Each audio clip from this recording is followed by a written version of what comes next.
Hello प्यारे दोस्तों, welcome back to पहल अकेडमी।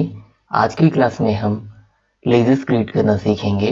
पिछले क्लासेस में हमने कंपनी क्रिएट करना सीखा था और उस पर जीएसटी को इनेबल करना सीखा था। तो आज की क्लास का टॉपिक है लेजर्स क्रिएट करना, जिसमें हम सबसे पहले परचेज की लेजर को क्रिएट करना सीखेंगे।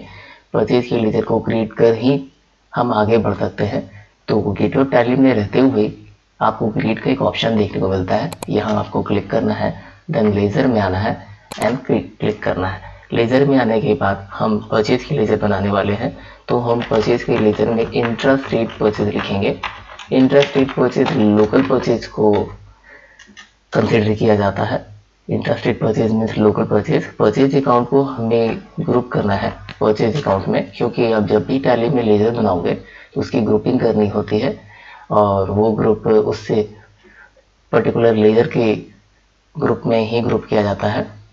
And then type of ledger में आप इसे नॉट एप्लीकेबल रखेंगे। इंक्लूड मैसेज वैल्यू कैलकुलेशन में भी आप इसे नॉट एप्लीकेबल रखेंगे। परचेज पर जीएसटी को आपको एप्लीकेबल रखना होता है, एप्लीकेबल रखेंगे। एज पर कंपनी रखते हुए टाइप ऑफ सप्लाई में से कुछ सेलेक्ट करके आप इसे सेव कर देंगे। ये तो हो गया हमारा इंट्रा स्टेट परचेज का लेजर। और परचेज के लेजर में आपको एक और लेजर बनाना है, इंटर स्टेट परचेज का लेजर। इंटर स्टेट परचेज जब हम किसी सप्लायर से कुछ परचेज करते हैं आउटसाइड ऑफ दी स्टेट, तब हमें इंटर स्टेट परचेज का एक लेजर बनाना होता है। इसे भी हम परचेज अकाउंट में ही रखेंगे। बाकी बात सारे ऑप्शन को एज इट इज रखना है, टाइप ऑफ सप्लाई में से कुछ रखना है। तो इस तरीके से हम परचेज के लेजर को क्रिएट करते हैं। Thanks for watching.